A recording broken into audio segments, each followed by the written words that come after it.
Assalamualaikum warahmatullahi wabarakatuh. Perkenalkan, nama saya Fatir Fadil. Saya dari kelas E, NPM saya 247 Kali ini kelompok kami ingin mempresentasikan hasil proyek PJBL Bahasa Indonesia. Dan kelompok kami membahas tentang dampak teknologi digital, lebih spesifiknya yaitu AI dan media sosial terhadap pendidikan dan kesehatan. Oke, sebelum kami membahas presentasi kami ingin memperkenalkan anggota kami satu persatu. Yang pertama mungkin silakan. Izin memperkenalkan diri, nama saya Nabila Oktaswarna, NPM 247 Perkenalkan, nama saya Reza Bahri Fauzi, NPM 247 Perkenalkan, nama saya Fahmi Manova, NPM 247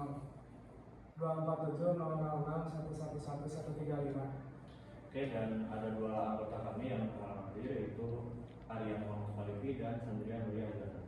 Oke, lanjut ke selanjutnya. Mungkin ini ada daftar isinya, yaitu ada anggota kelompok yang tadi barusan kami tampilkan, terus ada latar belakang, apa itu AI, apa itu media sosial, dampak positif AI dan media sosial, hasil proyek dan kesimpulannya. Dan lalu di sini ada kegiatan yang kita lakukan selama proyek ini. Yang pertama ada membuat proposal, selanjutnya ada ulangan wajib yaitu berupa infografis dan dokumentasi kelompok, dan selanjutnya ada ruangan kelompok yaitu poster, visioner dan video gitu. Dan yang terakhir itu membuat laporan proyek, dan selanjutnya yang terakhir presentasi, itu pada yang kita lakukan pada saat ini.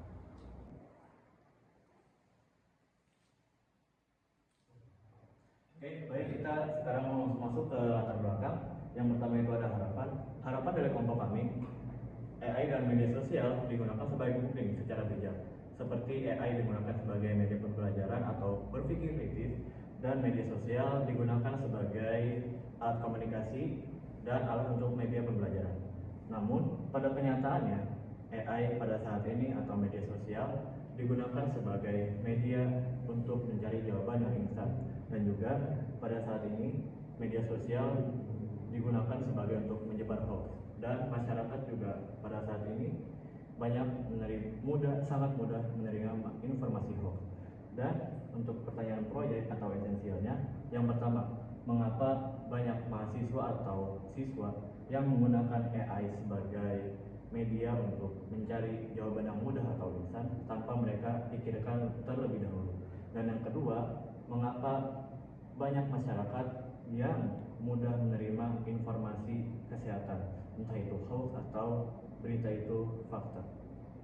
Oke, mungkin itu saja. Baik, di sini saya akan menjelaskan apa itu AI. AI adalah teknologi yang mampu meniru kecerdasan intelektual manusia, seperti mengambil keputusan, memecahkan masalah, mengidentifikasi pola, dan membuat keputusan. AI dapat menganalisis data dan menggunakannya untuk membuat prediksi dan mengambil tindakan tertentu. AI dapat digunakan dalam bidang kehidupan seperti keuangan, kesehatan, pendidikan, dan lain-lain.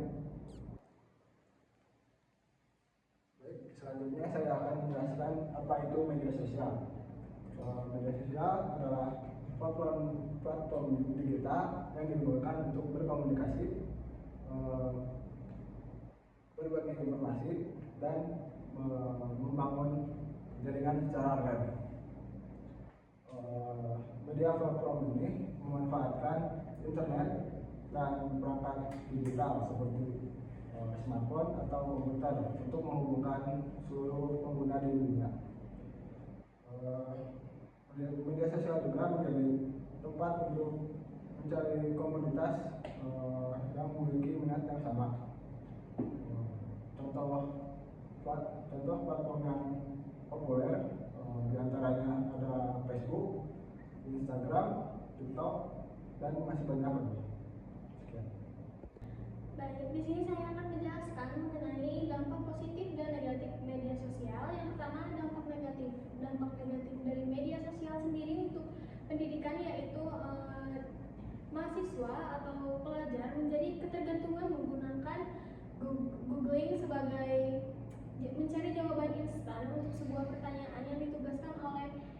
guru atau dosennya. Kemudian untuk di bidang kesehatan,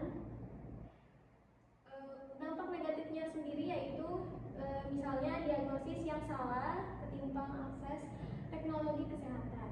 Untuk dampak positifnya sendiri dari dunia pendidikan yaitu yang pertama bisa meluas relasi pertemanan melalui jejaring dunia sosial, kemudian bisa mengakses informasi lebih banyak dan memperluas wawasan juga.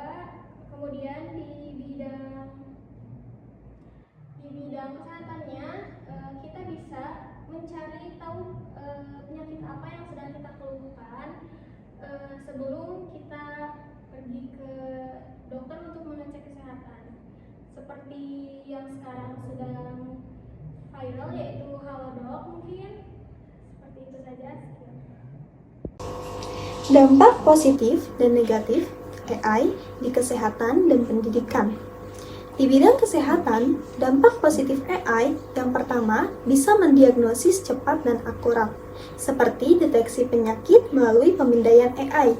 Yang kedua, pengobatan personal berdasarkan analisis genetik pasien. Untuk dampak negatifnya, yang pertama, ketergantungan pada teknologi yang berisiko jika sistem mengalami gangguan. Yang kedua, risiko pelanggaran privasi data medis pasien. Untuk di bidang pendidikan, dampak positifnya yang pertama, pembelajaran yang dipersonalisasi sesuai kemampuan siswa. Yang kedua, akses pendidikan lebih luas melalui teknologi AI, terutama di daerah terpencil. Untuk dampak negatifnya, yang pertama, berkurangnya interaksi sosial antara siswa dan guru. Untuk yang kedua, kesenjangan teknologi, karena tidak semua daerah memiliki akses ke AI. Kesimpulan, jadi AI dapat menjadi pengaruh positif dan juga pengaruh negatif sesuai dengan pemanfaatan kita sebagai pengguna media sosial. Namun, AI sangat penting keberadaannya pada zaman sekarang, sebagaimana kita sebagai mahasiswa yang senantiasa memanfaatkan AI sebagai sarana pembelajaran, di antaranya sebagai media pencari referensi dan juga pembantu untuk mengerjakan tugas.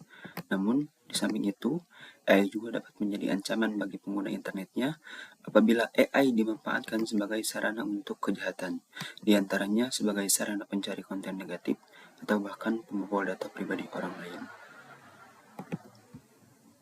Oke, berikut kita memberikan hasil proyek kami. Yang pertama itu ada luaran wajib yang berisi tentang infografis dan video dokumentasi kelompok.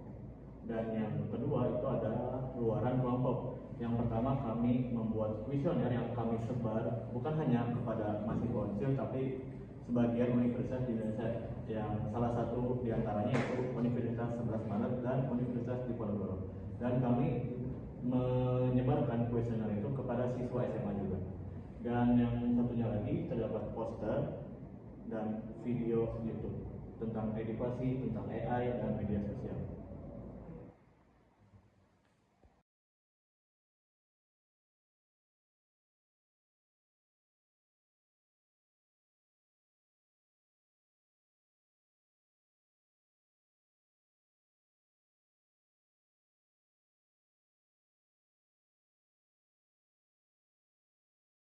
Oke, baik. Mungkin itu saja presentasi dari kelompok kami. Mungkin untuk dokumentasi seperti video dokumentasi kelompok, video YouTube, infografis, ataupun poster, itu bisa diakses di Google Drive kami. Dan mungkin itu saja presentasi kelompok kami. Kurang lebihnya mohon maaf jika ada kesalahan kata atau kesalahan tingkah laku kami. Dan mohon maaf sekiranya jika kelompok kami tidak hadir semuanya karena ada 2 orang yang berhalangan hadir untuk presentasi kali ini.